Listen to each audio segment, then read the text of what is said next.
sebelum saya berdoa malam hari ini akan ada penjelasan tentang pengajaran Tritunggal dan Oneness of God ya, keesaan Allah ya. Jadi supaya Anda lebih menyimak lebih jelas ya, akan dibuktikan ayat-ayatnya sesuai Alkitab. Dan pada Pak Edwin Rondonuwu yang kemarin ingin minta penjelasan, dimohon kehadirannya supaya bisa bertanya gitu ya. Karena ini adalah dasar pokok iman utama kekristenan juga ya. Jadi artinya supaya bisa mengerti lebih jelas. Mari kita berdoa. Bapa di dalam surga, Tuhan yang kami sembah dalam nama Yesus Kristus, kami bersyukur Tuhan untuk acara pada malam hari ini, seminar webinar yang akan menjelaskan tentang Tritunggal dan keesaan Allah atau Oneness of God, supaya para pemirsa, pendengar mengerti lebih jelas tentang kebenaran firman ini. Terima kasih Bapak, dalam nama Yesus kami sudah berdoa. Haleluya. Amin. Amin, amin. Shalom Bapak Ibu saudara sekalian, pada 7 tepat hari ini kita akan dengarkan webinar tentang acara membahas tentang Tritunggal atau disandingkan dengan oneness. Silakan Bapak Ibu berinteraksi langsung. Sebelum acara ini dimulai, Dr. Hanas akan memberikan pencerahannya. Waktu dan tempat Dr. Hanas dipersilakan. Ya, shalom kepada Bapak Ibu yang dikasihi Tuhan Yesus Kristus. Bersyukur kepada Tuhan yang penuh cinta dan penuh kasih. Terima kasih kepada Reverend Dr. Gunadi yang hari ini memberikan kesempatan atau memfasilitasi acara webinar dengan tema Oneness or Trinity. Artinya terkait dengan keesaan atau Tritunggal. Kita percaya bahwa doktrin ini sangat penting sekali buat kita sebagai orang percaya. Dalam kesempatan ini kita akan bersama-sama memikirkan, merenungkan, melakukan penajaman-penajaman yang sifatnya alkitabiah. Dan kita percaya Tuhan akan menolong, memberkati kita dalam kuasa kekuatan kemurahan-Nya.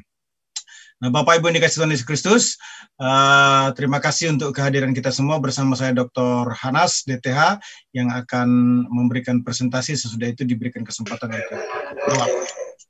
Baik. Ya, Oneness or Trinity, saya sendiri yang menyajikan materi ini. Nah, saya kira background pendidikan ini menjadi sangat penting supaya audiens bisa memahami gaya berpikir ataupun juga apa yang saya akan sampaikan. Nah, dengan tingkat pendidikan dari S1 Teologi dengan alumni di STT Pentakosta Manado, saya kira itu sangat penting untuk melihat bahwa saya adalah orang karismatik dalam pengalaman bersama dengan Tuhan. Kemudian THM di STI Injili Indonesia Yogyakarta, saya kira ini menjadi penting juga karena sekolah ini merupakan sekolah Injili yang sangat biblical menurut hemat saya, salah satu top 10 di Indonesia untuk teologi. Ribuan alumni sudah dilahirkan dari sekolah ini, sehingga dapat saya katakan pada malam kesempatan ini saya pasti tidak akan mengajar secara sembarangan. Dengan kemurahan Tuhan bisa belajar 4 tahun di kampus ini, itu menjadi modal yang baik untuk menyampaikan teologi ya secara baik dan benar. Kemudian MTH di STT International Harvest, belajar tentang kepemimpinan, juga membantu untuk menjadi pemimpin yang baik ya. Kemudian DTH juga di Harvest, menolong untuk menyampaikan bagaimana materi ini akan menjadi hidup lagi. Kemudian Doktor dari UIN Syarif Hidayatullah, saya kira saya juga paham mengerti bagaimana konsep berpikir Islam karena saya menyelesaikan studi untuk program doktor di kajian Islam dan program studi pemikiran Islam. Nah, saya kira background pendidikan ini akan mewarnai bagaimana saya berbicara dalam kesempatan ini terkait dengan topik yang sangat fenomenal ataupun juga menjadi trending topik saat ini, yaitu Oneness atau Trinity. Baik. Nah, foto yang Anda lihat ini adalah foto the top leader beberapa tahun lalu, terakhir kalau tidak salah tahun 2016 di United Pentecostal Church Indonesia, atau lebih dikenal dengan Gereja Pantai Costa Rica di Indonesia. Ini saya bersama dengan Reverend Lee Amin sebagai Ketua Sinode dari komunitas Oneness. Itu orang nomor 1 di Indonesia yang memimpin gerakan Oneness. Kemudian ini juga merupakan foto saya bersama dengan Reverend Dr. David Bernard. Ini merupakan orang nomor 1 di seluruh dunia. Foto ini diambil kalau tidak salah tahun 2016 ya. Nah, yang paling ujung itu, yang berdasi itu, yang berjas itu adalah Reverend Dr. David Bernard, merupakan orang nomor 1 untuk Gereja United Pentecostal Church Indonesia, ataupun juga Oneness yang gerejanya, denominasinya saja bukan local church, denominasinya saja itu ada di 200 negara. Saya bertemu dan mengikuti conference bersama dengan beliau dan kami coba mengambil gambar bersama-sama. Nah, saya kira ini menarik karena bagi saya Oneness bukan merupakan sesuatu yang asing, tetapi Oneness merupakan sesuatu yang familiar. Teman-teman sahabat saya banyak di Oneness, jadi pada malam ini sama sekali tidak ada indikasi negatif dengan adanya webinar Oneness or Trinity ini. Jadi kelompok Oneness adalah merupakan sahabat saya sampai di puncak kepemimpinan, the top leader di 200 negara ya. Bahkan David Bernard ini menyampaikan message dalam satu pertemuan, beliau juga mengadakan persekutuan di White House. Baik, saya akan mulai tentang Oneness. Nah, Bapak Ibu yang dikasihi Tuhan Yesus Kristus, menjadi pertanyaan, Oneness itu seperti apa sih? Tentu Oneness ini tidak tiba-tiba membangun teologianya. Dia punya pemahaman yang juga dibangun di atas kebenaran Alkitab. Ya. Sebelum muncul pertanyaan apakah Allah atau Tuhan yang dimaksudkan dari teks Alkitab sama dengan konsep Oneness atau keesaan, untuk menjawab itu saya akan menyampaikan beberapa teks yang dimaksudkan ya. Jika paham Oneness atau keesaan dipahami sebagai Allah yang esa, hal ini kemungkinan juga dibangun dari Alkitab dengan mengutip beberapa teks Alkitab ya. Antara lain teks yang dimaksudkan itu adalah Ulangan 6 ayat 4, dengarlah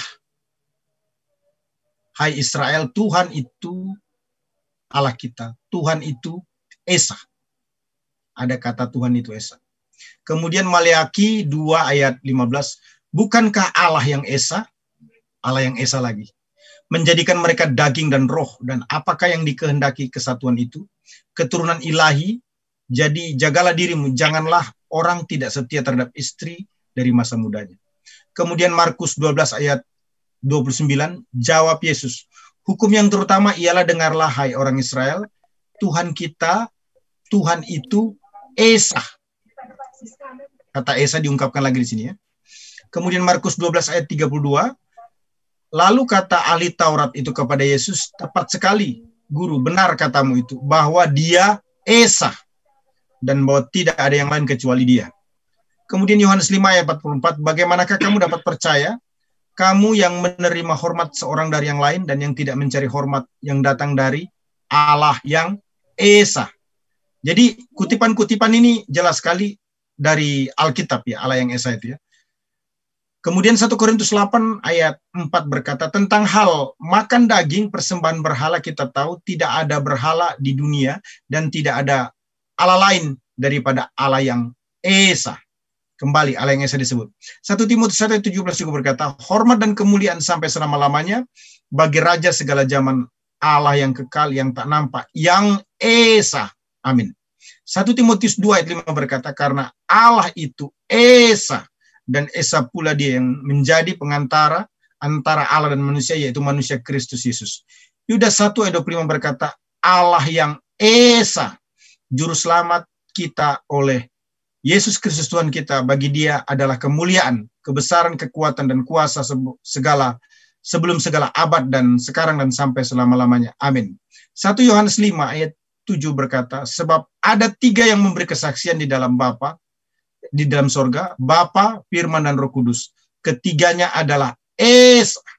Ayat yang ke-8, dan ada 3 yang memberi kesaksian di bumi, roh dan air dan darah, dan ketiganya adalah satu.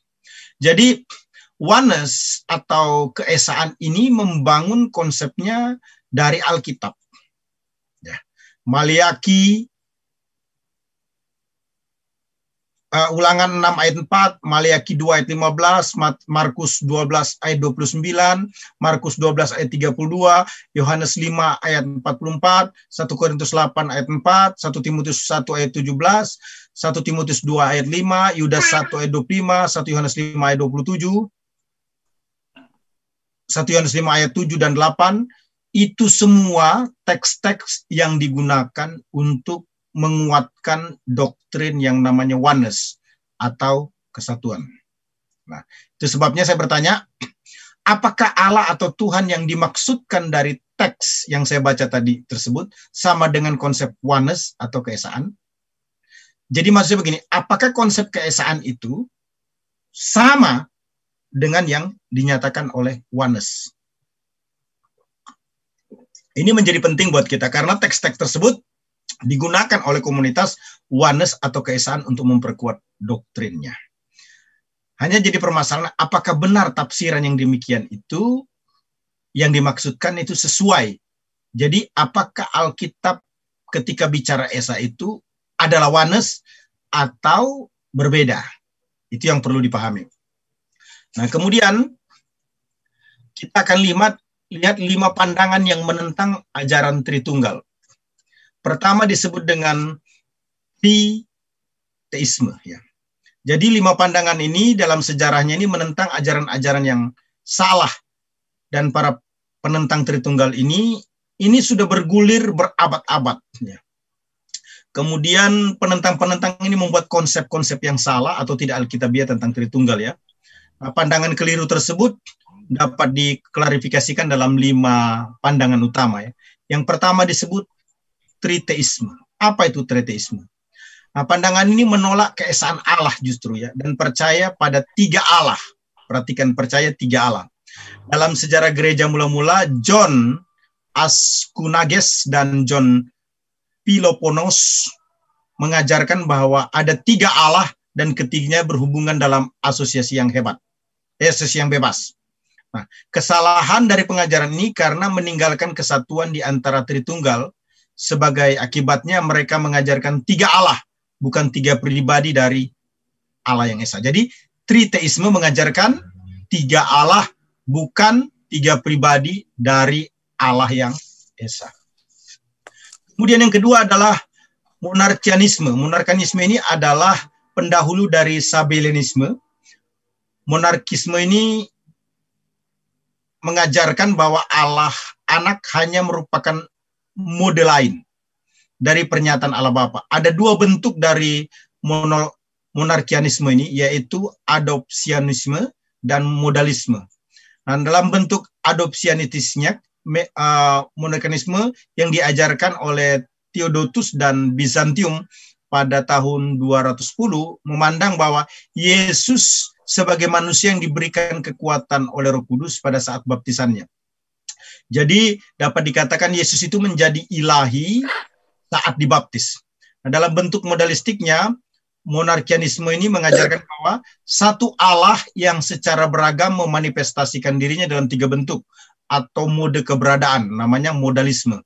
Nah, di gereja barat, monarkianisme yang modalistik dikenal sebagai patripasianisme. Nah, perlu diketahui bahwa konsep ini ingin mengajarkan sesuatu yang beda dengan apa yang diajarkan oleh Trinitas atau Tritunggal.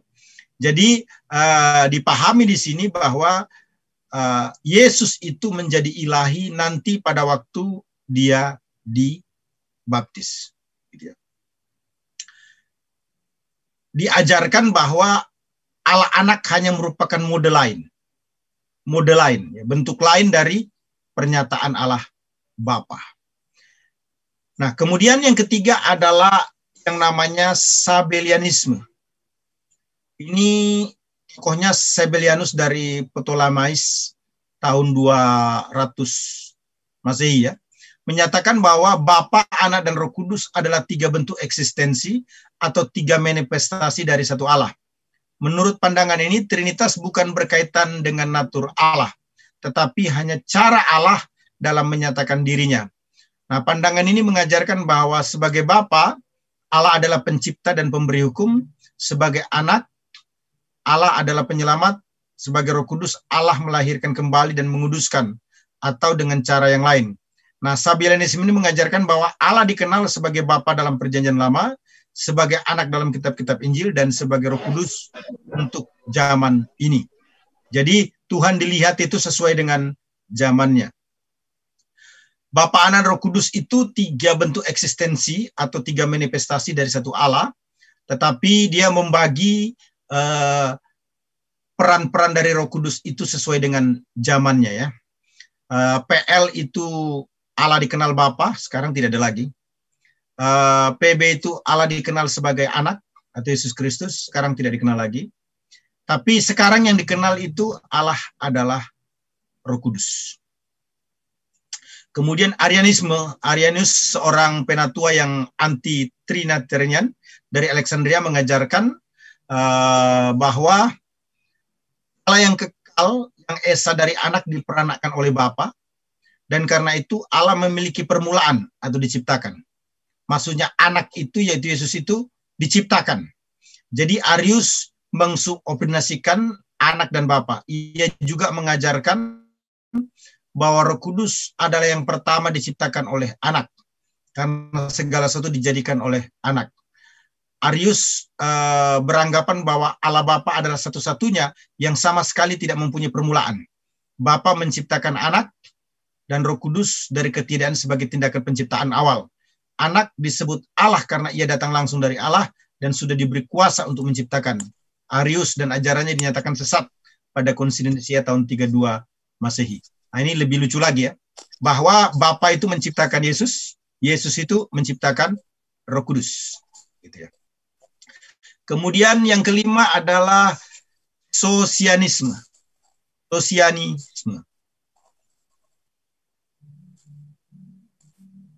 Ya, tokohnya adalah Sosinus, pada abad ke-16 mengajarkan pandangan yang mirip dengan Arianisme ya. Socinianisme ini mengajarkan bahwa adalah keliru untuk mempercayai pribadi-pribadi dari Trinitas. Memiliki satu hakikat yang esa. Nah, paham ini mengajarkan bahwa hanya ada satu zat ilahi yang terdiri, hanya satu pribadi. Walau dia mengikut Arius tadi, tapi Sosinus melampaui Arianisme dalam penyangkalannya tentang praeksistensi Anak dan menganggap Anak hanya seorang manusia. Sosianus mendefinisikan Roh Kudus sebagai kebajikan atau tenaga energi yang mengalir keluar dari Allah kepada manusia. Wah, ini lebih rendah lagi ya, lebih sesat lagi. Kenapa? Karena Sosinianisme ini mengajarkan bahwa Yesus itu hanya manusia, tidak ilahi ya. Roh Kudus itu bukan Allah, tapi kebajikan atau tenaga energi aja yang keluar daripada Allah kepada manusia. Nah, Bapak Ibu yang dikasihi Tuhan Yesus Kristus, timbul pertanyaan, apakah oneness adalah new Sabellianisme? Sabellianisme mengajarkan bahwa Allah merupakan satu kesatuan, tetapi bahwa dia menyatakan dirinya dalam 3 mode atau bentuk berbeda. Ketiga bentuk ini bukan 3 hipostase atau 3 pribadi, namun 3 peran atau bagian yang diperankan oleh Allah yang esa. Nah, Sabellianisme merupakan kesalahan besar yang pertama tentang Trinitas yang memperoleh pengikut yang banyak dalam gereja. Jadi, Sabellianisme ini mengajarkan bahwa Tuhan itu satu, hanya menyatakan diri dalam 3 peran. Jadi, Bapa, Anak, Roh Kudus itu sama. Itu juga sebenarnya. Hanya menyatakan dalam 3 peran. Nah, makanya di PowerPoint ini saya menyebut, apakah oneness itu adalah new Sabellianisme? Artinya Sabellianisme baru kalau dulu sekitar tahun 200-300-an itu ada komunitas yang namanya Sabellianisme dianggap sesat, ya. Kemudian di zaman ataupun juga sebutlah tahun 2000-an, mungkin juga sebelum tahun 2000-an, sebut saja tahun 1900-an, 1800-an mulai muncul oneness. Apakah itu Sabellianisme? Nah, Anda sendiri bisa menyimak dan mulai memikirkan dan menyimpulkan dalam hati. Ya, kemudian kita lihat Trinity. Trinity atau Tritunggal adalah keyakinan atau kepercayaan kepada satu Tuhan yang mengungkapkan dirinya sebagai kesatuan dari 3 pribadi yang berbeda. Bapa, Anak, dan Roh Kudus. Gitu ya. Tritunggal merupakan terminologi Kristen untuk merangkum pengajaran Alkitab mengenai Allah yang menyatakan dirinya dalam ketunggalan dan kemajemukan. Hanya ada satu Allah, tetapi kesatuan Allah itu berada dalam 3 pribadi yang hakikat keilahiannya sama. Allah yang esa bukanlah 3 Allah ataupun 3 manifestasi dari satu Allah, di mana setiap pribadi setara dan sekekal pribadi lainnya. Allah Tritunggal adalah sebuah doktrin yang mendasar bagi iman Kristen. Kepercayaan ketidakpercayaan kepada Tritunggal itu menandai kekristenan sejati atau bukan. Meskipun kata Tritunggal tidak terdapat dalam Alkitab, tetapi doktrin ini secara gamblang diajarkan di Alkitab. Nah, sejarah meneguhkan kebenaran ajaran Tritunggal ini. Sekalipun sejak abad gereja mula-mula, abad 1 dia, telah timbul ajaran yang berusaha untuk menentang ajaran Tritunggal ini. Nah, John Calvin menyatakan keesaannya, dia menyampaikan kepada kita pengetahuan bahwa dia bereksistensi di dalam 3 pribadi. Nah, Allah adalah satu dalam eksistensi, dalam 3 dalam substansinya. Rumusan Tritunggal ini sama dengan formula ortodoks yang menyatakan satu ousia dalam 3 hipostasis. Kata ousia menunjukkan esensi, sedangkan kata hypostasis menunjuk kepada substansinya.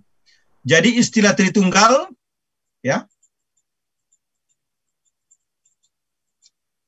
istilah Tritunggal ini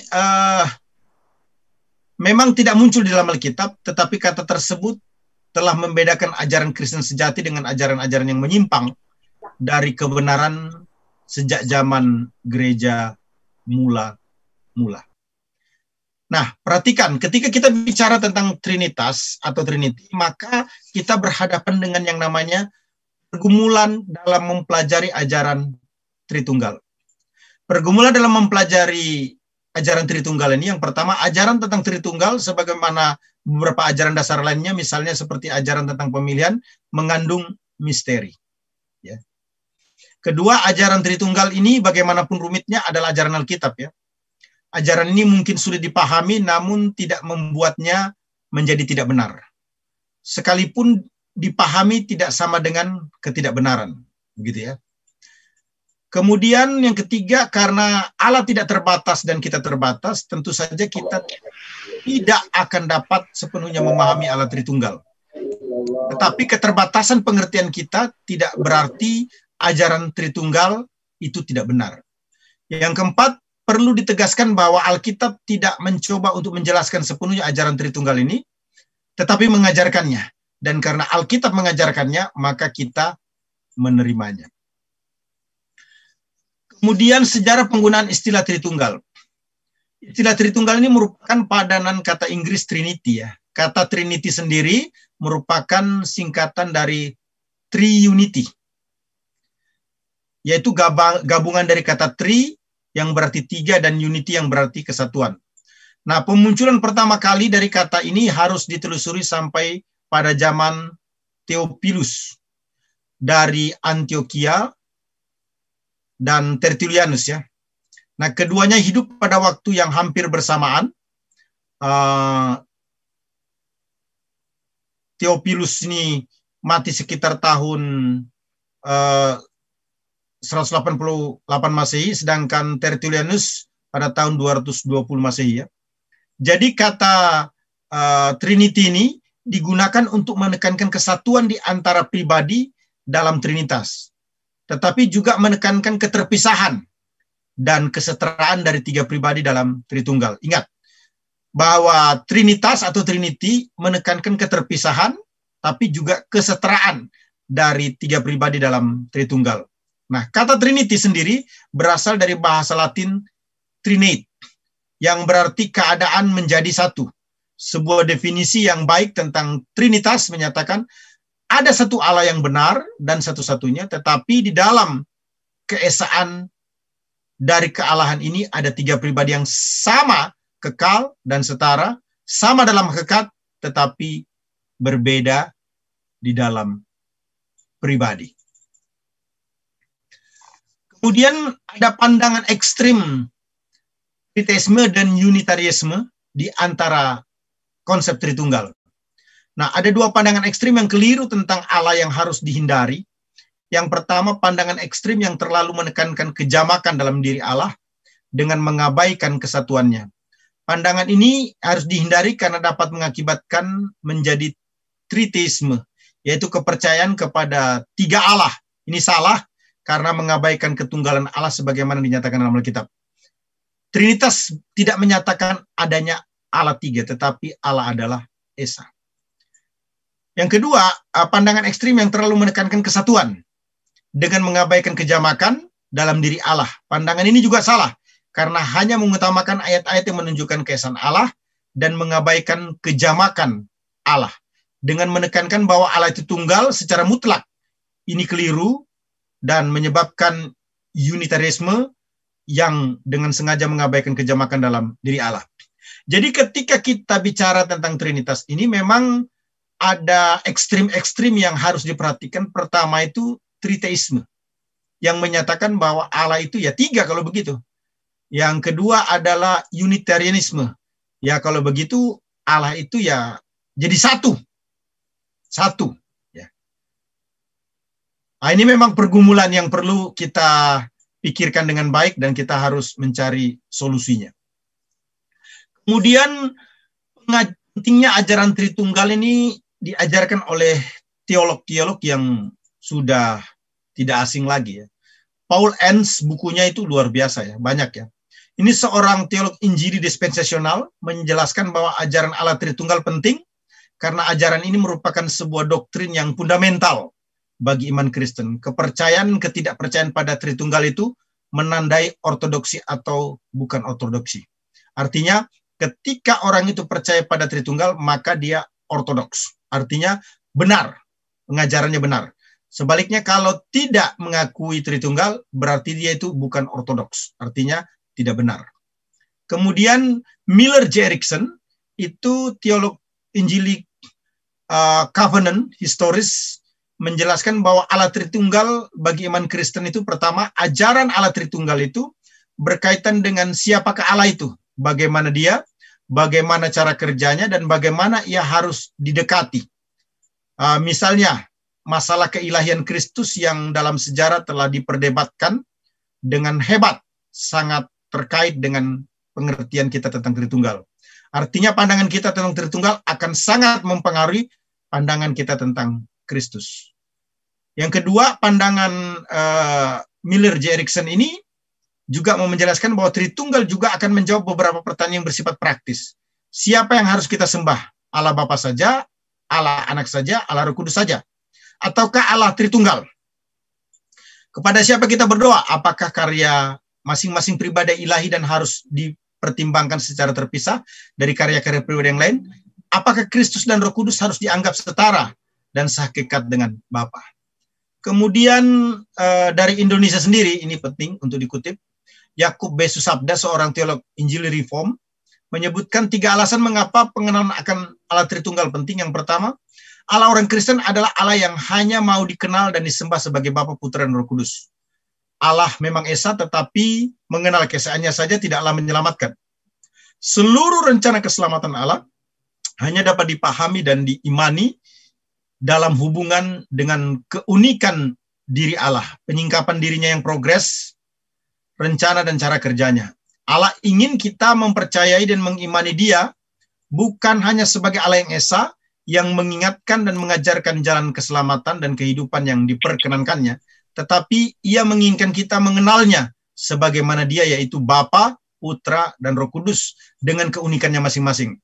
Nah, Alkitab menegaskan bahwa Allah tidak mungkin dapat dikenal di luar dari apa yang dia sendiri singkapkan. Bisa dilihat dalam Matius 16 ayat 17 dan Yohanes 14 ayat 6, pasal 15 dan 16 ya. Yang kedua, menurut Jakobus Sabda, iman kepada Allah Tritunggal adalah salah satu keunikan iman Kristen yang membedakannya dari iman semua agama-agama lain. Tanpa pengenalan akan ketritunggalan Allah, perbedaan antara iman Kristen dengan iman agama-agama lain akan menjadi kabur. Nah, demi membangun jembatan komunikasi dan semangat kesatuan serta toleransi, kita tidak boleh mengorbankan ajaran esensial Allah Tritunggal ini hanya supaya kita bisa diterima oleh pemeluk kepercayaan agama-agama lainnya. Nah, Alkitab menegaskan bahwa di luar kepercayaan kepada Allah Tritunggal tidak ada keselamatan. 1 Yohanes 4 ayat 2 berkata, demikianlah kita menjadi mengenal roh Allah. Setiap roh yang mengaku bahwa Yesus telah datang sebagai manusia berasal dari Allah. Ayat 3, dan setiap roh yang tidak mengaku Yesus tidak berasal dari Allah, roh itu adalah roh antikristus, dan tentang dia telah kamu dengar bahwa ia akan datang dan sekarang ini sudah ada di antara dunia. Artinya begini, bahwa orang tidak pernah akan pernah menerima Yesus sebagai Tuhan dan Juru Selamat pribadi kalau bukan pekerjaan Roh Kudus. Dan Roh Kudus itu berbeda dengan Yesus itu sendiri. Itu sebabnya Yakobus Sabda menekankan Tritunggal itu. Nah, kalau begitu seperti apa sih pengertian yang benar tentang Tritunggal itu? Nah, pengakuan Atanius menyatakan, ini pengakuan imannya. So the Father is God, the Son is God, and the Holy Spirit is God. And yet they are not three gods, but one God. Artinya, maka demikianlah Bapa adalah Allah, Anak adalah Allah, dan Roh Kudus adalah Allah. Dan meskipun demikian, mereka bukanlah tiga Allah, melainkan satu Allah yang esa. Nah, secara ringkas kita menggambarkan Allah Tritunggal sebagai berikut ya. Allah adalah satu dalam esensinya, tiga dalam substansinya. Nah, R.C. Sproul menjelaskan bahwa keesaan dari Allah dinyatakan sebagai esensi atau keberadaannya. Sedangkan keberagamannya diekspresikan dalam tiga substansi atau tiga pribadi. Formula ini memang merupakan misteri dan paradoks, tetapi tidak kontradiksi. Juga bukannya tidak masuk akal, sebagaimana dijelaskan oleh Michael Horton. Bukankah suatu kontradiksi jika kita berkata, kita percaya bahwa Allah itu satu dan juga tiga? Jadi Allah itu bukan satu. Maksud saya, Allah itu tidak bisa dikatakan satu dan tiga. Tidak bisa begitu. Allah itu tetap satu. Tentu saja jika itu berarti bahwa Allah satu dan tiga secara hakikat, atau satu dan tiga secara pribadi, sekali lagi rumusan ini bukanlah kontradiksi. Dan juga bukannya tidak masuk akal, tetapi masuk akal walaupun melampaui akal. Nah, melampaui akal atau suprarasional tidaklah sama dengan tidak masuk akal, irasional. Jadi tiga pribadi, ya, satu Allah itu bukan irasional, tapi super rasional, melampaui akal. Konsep Tritunggal ini dapat digambarkan dengan angka 1 berpangkat 3. 1 di pangkat 3 itu beda dengan 1 tambah 1 tambah 1 sama dengan 3. Kalau 1 tambah 1 tambah 1 sama dengan 3 itu triteisme atau politeisme. Tapi kalau Trinity itu 1 pangkat 3. Tetap 1. Nah, Allah adalah satu, Allah yang termanifestasi secara kekal dan bersama-sama di dalam tiga pribadi. Nah, kita perhatikan ajaran tentang Tritunggal. Ini lebih lengkapnya ya. Allah adalah satu dalam esensinya. Nah, esensi kesatuan Allah itu didasarkan pada Ulangan 6 ayat 4 ya. Bahasa Ibraninya begini. Sema Yisrael, Yehuwa, Elohinu, Yehuwa, Ehad. Dengarlah hai orang Israel, Tuhan itu Allah kita. Tuhan itu Esa. Istilah Ehad itu merupakan numeral kardinal. Artinya angka kardinal. Maknanya untuk menerangkan jumlah dalam bentuk bilangan bulat atau kesatuan. Jadi Ehad semestinya dimaknai sebagai satu kesatuan. Perhatikan, Ehad sebaiknya dimaknai sebagai apa? Satu kesatuan. Satu kesatuan itu adalah Esa. Menekankan bukan hanya keunikan dari Allah, tetapi juga kesatuan dari Allah. Yakobus 2 ayat 19 berkata, engkau percaya bahwa hanya ada satu Allah saja. Itu baik. Tetapi setan-setan pun juga percaya akan hal itu. Dan mereka gemetar. Ini berarti bahwa ketiga pribadi secara esensi tidak terbagi. Kesatuan dari esensi ini juga menekankan bahwa ketiga pribadi dari Tritunggal tidak berarti bertindak secara mandiri dan terpisah. Pengertian yang kedua, yang pertama Allah Tritunggal itu Allah adalah satu dalam esensinya. Yang kedua, Allah adalah tiga dalam pribadinya. Walau istilah pribadi cenderung menimbulkan pemahaman keliru tentang kesatuan dalam Tritunggal, tetapi kata ini terus dipertahankan karena tidak ada kata lain yang lebih mendekati kebenaran yang disingkapkan Allah tentang Allah Tritunggal ini. Nah, istilah pribadi banyak menolong dalam menjelaskan Tritunggal karena kata ini menekankan bukan hanya satu manifestasi, tetapi juga tiga pribadi sebagai personal atau individu. Dengan menyatakan bahwa Allah adalah tiga dalam kaitannya dengan pribadi, hal ini menekankan yang pertama, adanya perbedaan personal dalam kealahan. Bapa bukan anak, anak bukan Roh Kudus. Setiap pribadi, yang kedua ini ya, memiliki esensi yang sama dengan Allah. Artinya Bapa dan Roh Kudus adalah Allah. Yang ketiga, setiap pribadi memiliki kepenuhan Allah. Jadi dalam hal Allah tidak ada pribadi bersama. Jadi dalam Allah tidak ada tiga pribadi bersama dan terpisah satu sama lain. Jadi Bapa, Anak, Roh Kudus itu bukan seperti kopi, air, dan gula. Terpisah satu sama lain, tetapi hanya perbedaan pribadi di antara esensi ilahi. Kemudian yang ketiga, setiap relasi yang berbeda. Di antara Tritunggal ada suatu relasi yang diekspresikan dalam arti subsisten.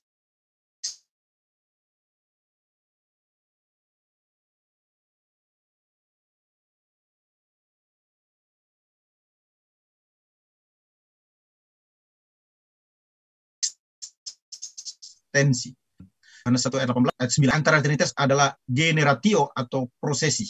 Nah, istilah generation atau generatio ya, digunakan untuk menjelaskan bahwa dalam relasi Tritunggal anak secara kekal lahir dari Bapa. Roh Kudus secara kekal berasal dari Bapa dan anak. Nah, istilah prosesi digunakan untuk menjelaskan relasi.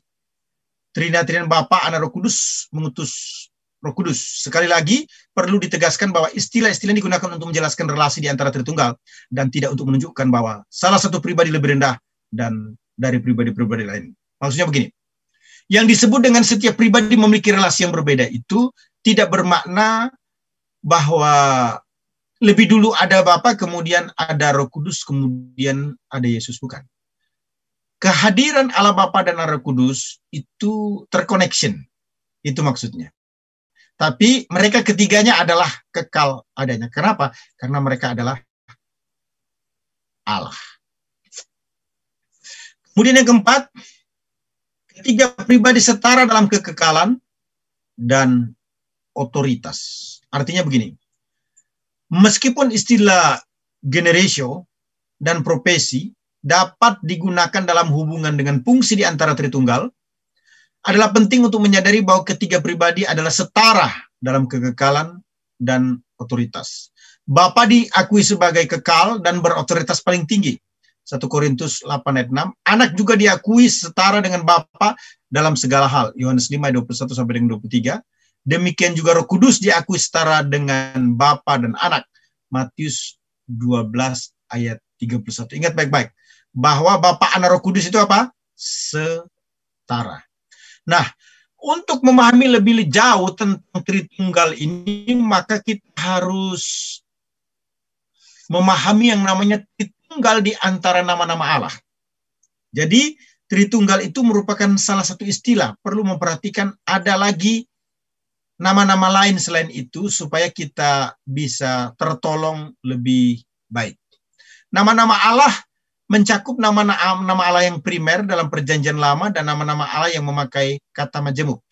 Perhatikan, nama-nama Allah yang primer dalam Perjanjian Lama. Itu pertama namanya Elohim. Nah, Elohim itu artinya yang kuat.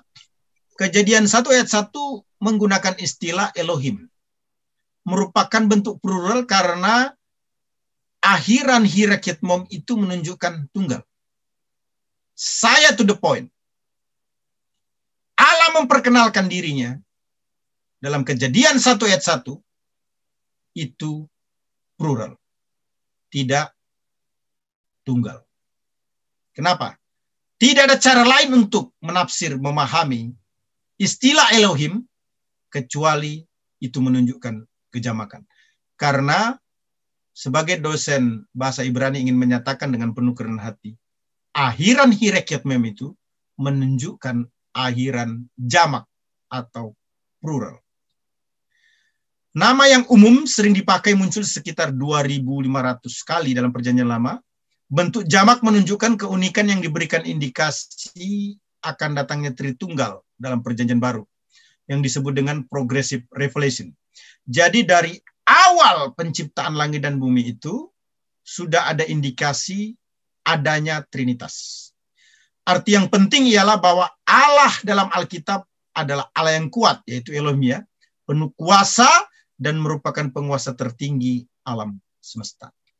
Yang kedua adalah Yahweh atau Yahweh, ya. Nah, istilah Yahweh artinya yang ada, Mazmur 23 ayat 1 menggunakan istilah Yahweh, artinya Tuhan. Inilah nama yang paling spesifik, ya Bapak Ibu, ya. Nama yang paling spesifik di antara nama-nama Perjanjian Lama. Kata Yahweh berasal dari bahasa Ibrani yang dapat diterjemahkan to be atau yang ada. Hal ini memberi arti bahwa Allah ada dan tidak pernah tidak ada. Keluaran 3 ayat 14 menggunakan istilah Ehyeh Asher Ehyeh, I am that I am, atau eternal self-existence. Dalam Perjanjian Baru, arti yang sama digunakan dalam Yohanes 8, ya, ayat 58, ego emi, ya. Itu artinya I am atau I exist. Dalam Keluaran 6 ayat 6 ada pemikiran tambahan bahwa ini bisa diartikan kepada Allah yang kekal, yaitu kuasa Allah untuk melepaskan umatnya dari perbudakan Mesir. Jadi dua arti terlengkap dari istilah Yahweh, yaitu Allah itu kekal dan Allah itu penebus atau penyelamat umatnya. Nah, istilah Yahweh ini digunakan 7.000 kali dalam Perjanjian Lama. Istilah Yahweh itu berhubungan dengan kesuciannya, kebenciannya terhadap dosa, dan penebusannya. Nah, istilah yang terakhir yang merupakan nama utama atau primer dalam Perjanjian Lama itu adalah Adonai. Nah, Adonai ini bisa kita lihat dalam Yosua 5 ayat 4, ya. Kata yang digunakan Adoni dari akar kata Adonai yang artinya my Lord. Dipakai juga sebagai pengganti Yahweh. Penggunaannya mengandung arti Allah sebagai penguasa mutlak yang menuntut ketaatan kepada manusia agar taat kepada Allah seperti Tuhan terhadap budak. Nah, Yosua 5 ayat 14 maupun juga Yesaya 6 ayat 8-11 menyinggung bahwa Tuhan mengatur dan memelihara budak-budaknya. Budak-budak diwajibkan taat mutlak kepada tuannya. Demikian pula kita terhadap Allah. Nah, kemudian Bapak Ibu, setelah kita melihat Tritunggal di antara nama-nama Allah, ya, yang pertama saya jelaskan tadi terkait dengan nama-nama Allah yang primer dalam Perjanjian Lama, maka yang kedua adalah nama-nama Allah yang memakai kata majemuk. Ya. Biasanya disebut Jehovah, Tuhanku yang mulia. Misalnya Elohe Israel, Allah Tuhan Israel. El Elyon, Allah yang maha tinggi. El Olam, Allah yang kekal. El Roy, Allah pemeliharaku. El Sadai, Allah yang maha kuasa. Immanuel, Allah beserta kita. Yehova Nisi, Tuhan adalah panji-panji keselamatanku. Yehova Rafa, Allah penyembuhku. Yehova Rohi, Tuhan adalah gembalaku. Yehova Sabaoth, Tuhan yang bertahta atau memiliki. Yehova Shalom, Tuhan Raja Damai. Yehova Sama, Tuhan yang mendampingi. Yehova Zireh, Allah yang menyediakan. Yehova Makadisem, Allah yang kudus. Yehova Citkenu, Tuhan adalah kebenaranku. Nah, kemudian kita bisa melihat Allah Tritunggal. Istilah Allah Tritunggal populer digunakan, namun patut diakui bahwa untuk konteks Indonesia, sebutan tersebut berpotensi untuk menyebabkan orang lain menolak iman Kristen. Kenapa? Karena ini memang susah dijelaskan. Jadi dalam pelayanan itu sebaiknya jangan sok untuk menjelaskan tentang Tritunggal. Tidak ada orang dengan argumentasi Tritunggal yang mantap itu terima Tuhan. Bisa saya katakan begitu. Tetapi dengan penjelasan setelah orang beriman kepada Tritunggal itu. Artinya, percaya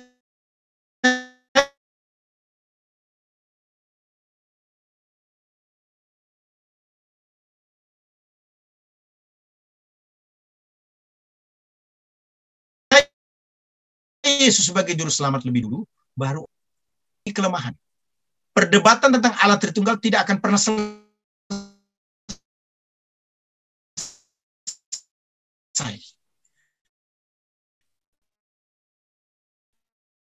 Namun tidak berarti tidak dapat kini kalau pribadi. Maksud saya dalam 3 pribadi.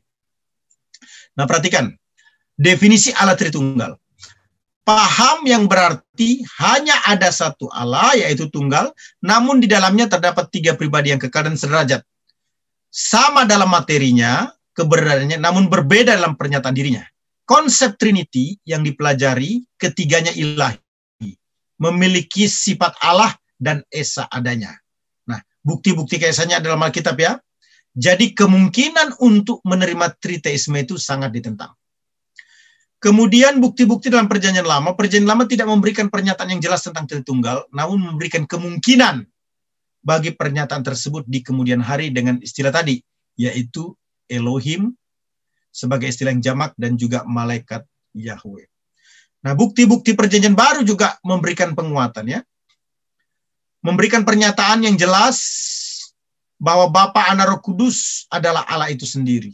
Bapa adalah Allah, Yohanes 6 ayat 27, Efesus 4 ayat 6, 1 Petrus 1 ayat 2. Kebenaran ini jarang diperdebatkan ya. Bapa adalah Allah. Semua manusia berasal dari Allah, Kisah 17 ayat 29. Allah sebagai Bapa bangsa Israel, Keluaran 4 ayat 22. Allah adalah Bapa bagi Tuhan Yesus Kristus, Matius 3 ayat 17. Perhatikan ini, jangan salah dimengerti. Allah adalah Bapa semua orang beriman, Galatia 3 ayat 26. Allah Bapa menentukan rencana. Mazmur 2 ayat 7-9, memilih umatnya, menyuruh anaknya ke bumi, mendisiplin anak-anaknya. Nah, Yesus Kristus adalah Allah. Ibrani 1 ayat 8, Matius 28 ayat 20 dan seterusnya. Roh Kudus adalah Allah, Kisah 5 ayat 3 dan 4. Mazmur 139 menunjukkan sifat kepribadian seperti Allah. Ketiganya disatukan secara sama dan rata namun berbeda. Matius 28 ayat 19, 2 Korintus 13 ayat 13. Saya ulangi. Ketiganya disatukan secara sama dan rata namun berbeda. Matius 28 ayat 19, 2 Korintus 13 ayat 13. Jadi keberadaan Allah ini menjadi sesuatu yang sangat penting juga untuk kita perhatikan. Nah, keberadaan atau kenyataan adanya Allah, Allah itu roh, Yohanes 4 ayat 24, Allah bukanlah makhluk, Allah tidak dibatasi oleh satu tempat atau ruangan tertentu. Allah itu Esa, Ulangan 6 ayat 4, 1 Korintus 8 ayat 6, ayat 4, artinya apa? Allah itu bukan 2 atau lebih dari 1. Allah yang menciptakan alam semesta dengan segala isinya, Sama dengan Allah yang membenci dan menghukum dosa. Sama dengan Allah yang membebaskan dari dosa karena kasih-Nya. Dan sama dengan Allah yang berkuasa sepanjang masa. Allah itu kekal. 1 Timotius 1 ayat 17. Mazmur 90 ayat 1-2. Allah itu tidak berubah oleh karena perubahan waktu. Allah itu hidup dan kekal. Ia tidak tergantung pada makhluk lain karena Dia sendiri sumber hidup segala sesuatu. Allah itu tidak pernah tidak ada. Ia telah ada sebelum segala sesuatu ada, karena segala sesuatu diciptakan oleh-Nya, dan Ia tidak berubah dahulu, sekarang, dan selamanya. Allah itu tidak terbatas. Artinya Allah tidak terbatas oleh waktu, tetapi menciptakan dan menguasai waktu. Allah tidak dibatasi oleh ruang, tetapi maha hadir. Allah tidak terbatas oleh pikiran manusia, tetapi tahu segala sesuatu yang dipikirkan dan direncanakan oleh manusia. Ia maha tahu. Allah tidak terbatas kekuasaannya, Ia maha kuasa. Kemudian kita perhatikan pribadi Allah. Setidaknya ada 4 bukti yang menunjukkan bahwa Allah adalah pribadi. Pertama, Allah itu memiliki akal atau pikiran. Ia menciptakan, Ia merencanakan, Ia menyelidiki, Ia mengetahui, Ia memeriksa. Yang kedua, Allah itu memiliki perasaan. Ia membenci orang fasik, Ia menyesal terhadap perbuatan buruk manusia ciptaannya, Ia murka, tapi juga Ia mengasihi. Yang ketiga, Allah itu memiliki kehendak. Ia berkehendak, Ia menolak, Ia memilih. Yang keempat, Allah dipandang sebagai pribadi. Kenapa kata ganti untuk Allah dipakai mu, engkau, atau dia? Allah didustai, Allah dibenci. Nah, semua itu diambil Alkitab ya. Kemudian sifat-sifat Allah.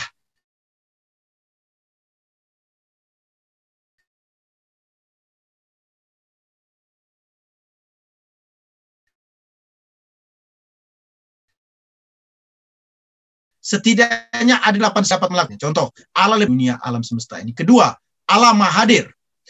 Allah hadir dan bertindak melalui ciptaannya di dunia ini. Allah juga berada di atas sana, di atas segala ciptaan. Ini berarti Allah ada di mana-mana pada waktu yang sama. Karena Ia tidak dibatasi oleh ruang, tempat, dan waktu. Bahkan Ia tidak tinggal di satu tempat saja. Yang ketiga, Allah maha tahu. Artinya apa? Tidak ada sesuatu pun yang tersembunyi bagi Allah.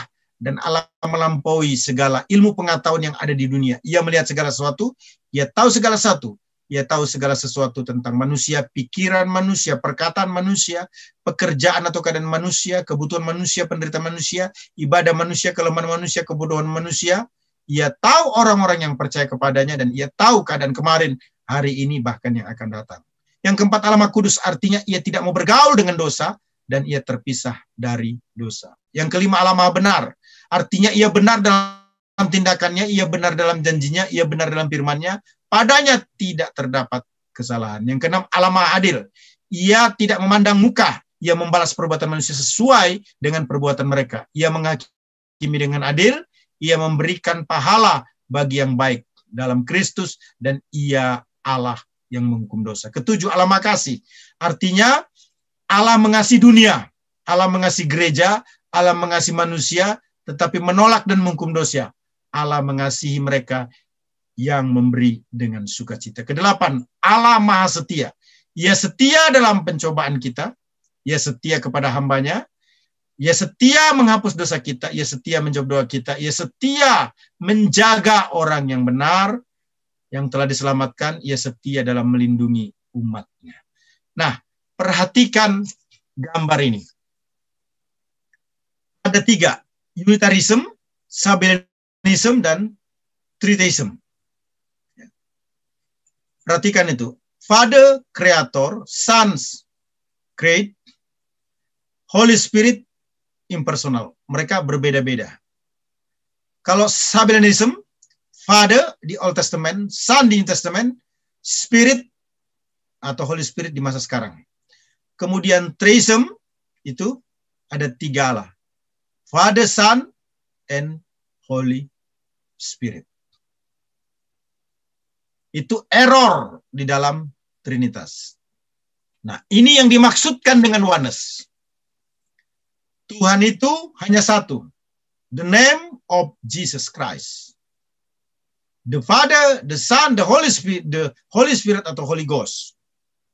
Tapi semuanya namanya cuma satu. Jesus Christ. Nah, ini Trinitas itu. The Son is not the Father is not the Holy Spirit is not the Son. The Son is God, the Father is God, the Holy Spirit is God. Gitu ya. Ketiganya adalah Allah, tapi berbeda. Saya ingin memberikan statement dalam kesempatan ini.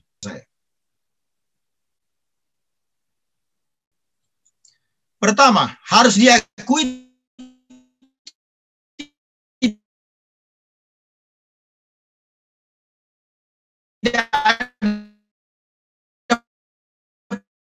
penjelasan yang tuntas untuk Tritunggal yang tetap menjadi melampaui akal. Mana mungkin Tuhan yang tidak terbatas dapat dipahami dan dikenali secara tuntas oleh manusia yang terbatas. Roma 11 ayat 33 berkata, oh alangkah dalamnya kekayaan hikmat dan pengetahuan Allah. Sungguh tak terselidiki keputusan-keputusannya dan sungguh tak terselami jalan-jalannya. Kemudian yang kedua, ajaran Allah Tritunggal merupakan satu-satunya cara untuk menyelaraskan ayat-ayat Alkitab yang menyatakan keesaan dan kejamakan Allah. Menolak doktrin Allah Tritunggal berarti menolak pewahyuan Allah mengenai hal ini, yang pada akhirnya menolak keilahian Kristus dan kepribadian Roh Kudus. Dan ini berarti harus menghadapi kontradiksi atau pertentangan dalam Alkitab yang tidak mungkin bisa dijelaskan. Statement saya yang ketiga. Argumentasi spekulatif mulai bermunculan untuk menjelaskan Allah Tritunggal, namun tetap memiliki kelemahan. Perdebatan tentang Allah Tritunggal tidak akan pernah selesai, namun tidak berarti tidak dapat dipahami ya. Itulah sebabnya jika seseorang meyakini konsep tersebut, membutuhkan iman dari Allah, hal ini menjadi keunikan dari iman Kristen. Istilah Tunggal Tri lebih mudah dipahami karena menunjuk pada Allah yang Esa atau satu dalam tiga pribadi. Ya, presentasi dari saya cukup. Selanjutnya diberi kesempatan untuk tanya jawab. Tuhan memberkati. Terima kasih Dr. Hanas Kepada atas pencerahannya tentang Tritunggal dan Oneness. Bapak Ibu yang telah menyimak secara panjang lebar dengan iman masing-masing, kita tidak boleh telah menyimak secara panjang lebar dengan iman masing-masing, kita tidak boleh memperdebatkan, tetapi kita bersama-sama berargumentasi sesuai dengan iman dan keyakinan masing-masing. Sebagai kehormatan tamu dari jauh Bapak Edwin Rondonuwu yang pertama mencetuskan ide ini untuk bertanya tentang Tritunggal versus Oneness atau Jesus only. Waktu dan tempat Bapak Edwin Rondonuwu kami persilakan.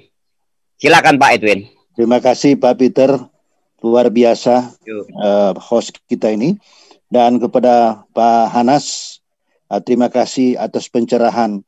Terus terang saja, saya memang sering mempertanyakan ini karena bukan hanya secara pribadi, tetapi sebagai orang yang juga ingin mengetahui kebenaran yang paling hakiki, tentunya kita ingin mendapatkan penjelasan-penjelasan sejelas-jelasnya, sehingga bukan hanya keimanan kita yang diyakinkan, tetapi kita juga dapat meyakinkan orang lain tentang apa yang kita yakin.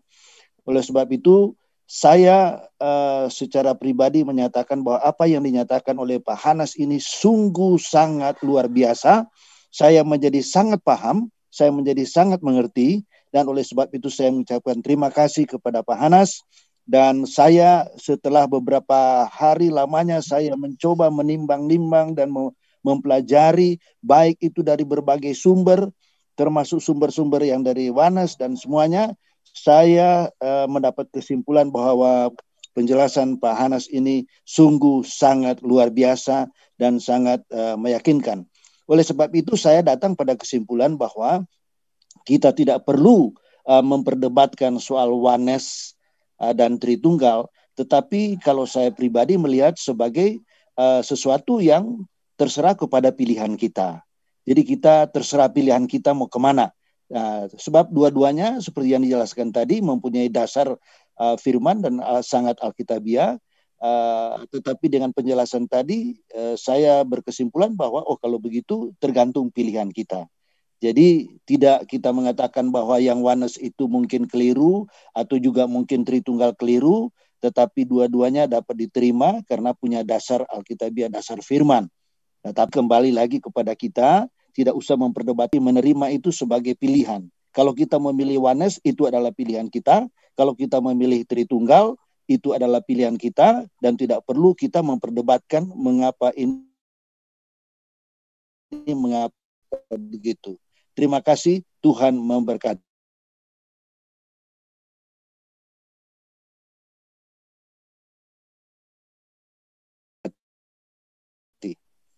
Iya.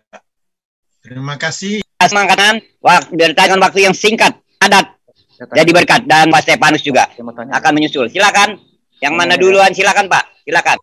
Ya, Sriati dulu. Ya, siapa? Saya dulu. Silakan. Sriati dulu. Sriati dulu. Oh, Ibu Sriati, silakan. Shalom. Shalom, Bu. Ya, Shalom. terima kasih Pak Anas, sangat luar biasa seperti Pak Edwin katakan, sangat luar biasa. Malam ini saya begitu jelas mendengar penjelasan dari Bapak tentang Trinitas. Karena saya juga mengikuti seminar-seminar yang lain tentang Trinitas ini dan banyak sebenarnya pertanyaan yang ingin saya ajukan, tapi kemarin belum sempat untuk dijawab. Namun malam ini rasanya sudah terjawab semua oleh Pak Hanas ya. Dan seperti Pak Hanas katakan bahwa untuk kita mengenal Yesus, untuk kita percaya kepada Yesus, itu bukan karena Trinitas, tetapi karena suatu panggilan untuk percaya. Kalau kita begitu percaya, terus kemudian diberi penjelasan tentang Trinitas, pasti akan menjadi pusing. Contohnya saya sendiri, waktu saya bertobat, saya tidak mengenal Trinitas itu. Yang saya kenal itu adalah Yesus yang dapat mengampuni dosa sekelam apapun, sejahat apapun, Yesus itu bisa mengampuni dosa.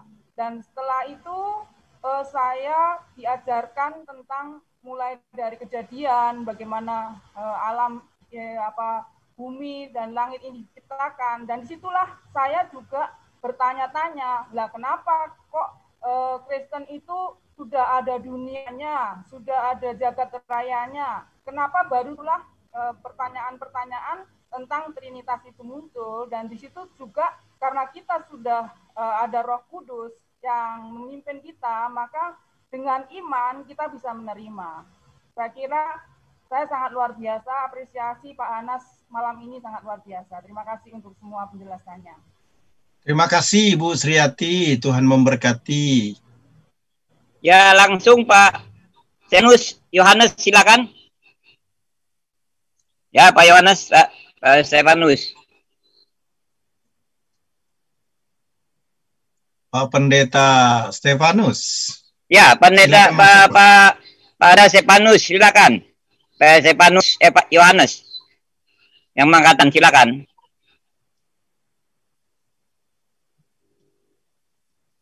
Kedengaran? Halo? Kedengaran.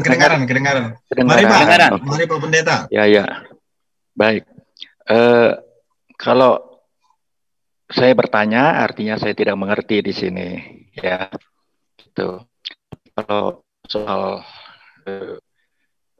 tadi Tritunggal ya, tentang Yesus Kristus, itu tentu karena kita sudah dilengkapi dengan pelajaran teologi, kita harus percaya mau atau tidak mau ya. Tidak ada menganut keesaan Tritunggal Maha Kudus, itu kita udah pasti percaya. Tapi kan yang namanya Alkitab itu kan sangat mendalam ya. Yang saya ikutin di sini ada yang saya tidak pahami, mau saya tanya gitu ya. Ini pertanyaan saya ada 3. Dalam Kejadian 1 ayat 1, pada mulanya Allah menciptakan langit dan bumi. Ya, menciptakan langit dan bumi bumi belum berbentuk dan kosong. Nah, kosong kan. Nah, kata kosong inilah artinya tidak ada apa-apa kan di situ setelah Allah menciptakan bumi. Dan di situ dikatakan Roh Allah melayang-layang di atas permukaan air. Nah, yang saya mau tanyakan ke satu ini, air ini apa gitu? Kok tidak ada penciptaan Allah? Dia sudah ada air dan Roh Allah di situ melayang-layang di atas permukaan air. Yang kedua, pada saat penciptaan manusia, nah di sini dikatakan jamak ya, baiklah kita menjadikan manusia menurut rupa kita. Jadi artinya apakah di sini Allah secara mutlak dia bicara dengan Yesus atau dengan malaikat-malaikatnya? Itu yang kedua. Ya, yang ketiga, Yesus dan Bapa itu satu. Dia berkata, aku dan Bapa itu satu. Ya, nah, jadi kalau Yesus dan Bapa itu satu, artinya Bapa itu Yesus, Yesus adalah Bapa sendiri berarti. Kan seperti itu. Nah, dalam Yohanes 14 ayat 16, Yesus berkata kepada murid-muridnya, Yesus, aku akan minta kepada Bapa agar Roh Kudus turun. Ya, dan ini memang dibuktikan dalam Kisah Rasul 2 ayat 4. Nah, kenapa?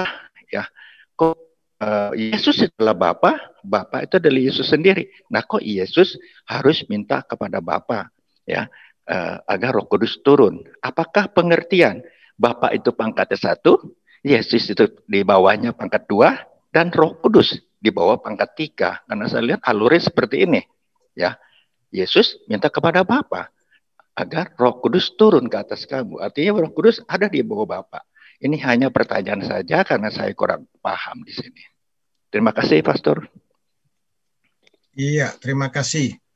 Ada 3 pertanyaan, saya jawab satu-satu dulu ya. Coba kita lihat di dalam Kejadian pasal 1. Ayat yang ke-1 dan yang kedua.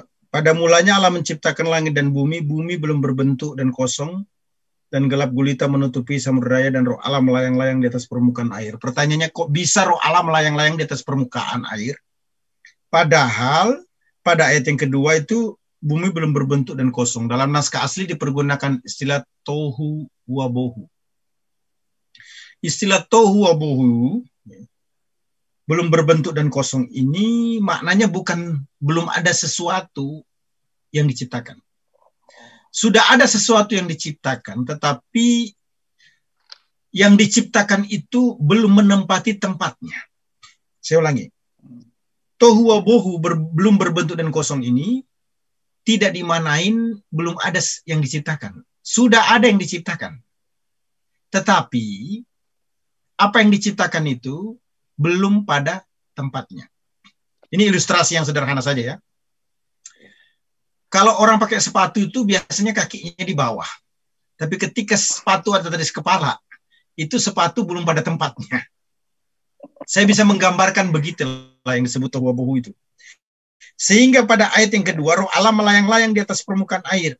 Nah, itu artinya apa? Air ini adalah bagian daripada tohu wabohu berbentuk dan kosong itu. Belum berbentuk dan kosong itu. Salah satu yang dimaksudkan dengan belum berbentuk dan kosong itu adalah air. Jadi ketika Allah menciptakan langit dan bumi dengan segala isinya, maksud saya, kalau kita memperhatikan ya langit dan bumi itu, pada ayat 3 dan seterusnya, air itu mulai dijelaskan. Ada air di atas, ada air di tengah, ada air di bawah. Gitu kan? Nah. Tapi menarik sekali pada yang kedua ini, Roh Allah melayang-layang di atas permukaan air. Artinya apa? Roh Allah itu mengawasi, mengontrol. Kenapa? Karena air ini belum menempati porsinya. Kenapa air ini belum menempati porsinya? Yang disebut dengan tohu wabohu, belum berbentuk dan kosong.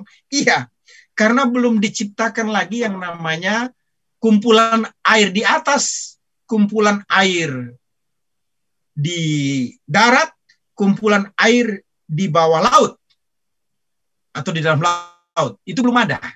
Gitu loh. Nah, makanya disebut apa? Tohu wabohu. Jadi, Kejadian pasal 1 ayat 1 sampai dengan kedua tidak bermakna Allah belum menciptakan apa. Allah sudah menciptakan langit dan bumi. tapi belum berbentuk. Tohu wabohu. Belum berbentuk bukan tidak ada, tapi belum menempati porsinya. Kalau kita perhatikan, saya ulangi, Kejadian 1 ayat 3 dan seterusnya, itu penciptaan adalah merupakan satu bentuk dari yang dapat dikatakan tidak terpisah dari pasal 1 ayat 1 sampai dengan ayat yang kedua ini. Jadi yang disebut, saya ulang lagi, yang disebut belum berbentuk dan kosong tuhuwabuhu itu bukan tidak ada, tetapi sudah ada, hanya belum menempati posisinya. Air itu belum kelihatan.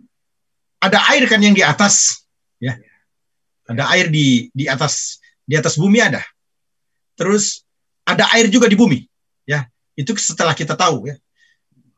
Dan ini kan ceritanya pada masa lalu itu belum ada yang namanya air di atas bumi dan air di bumi maupun air di bawah bumi.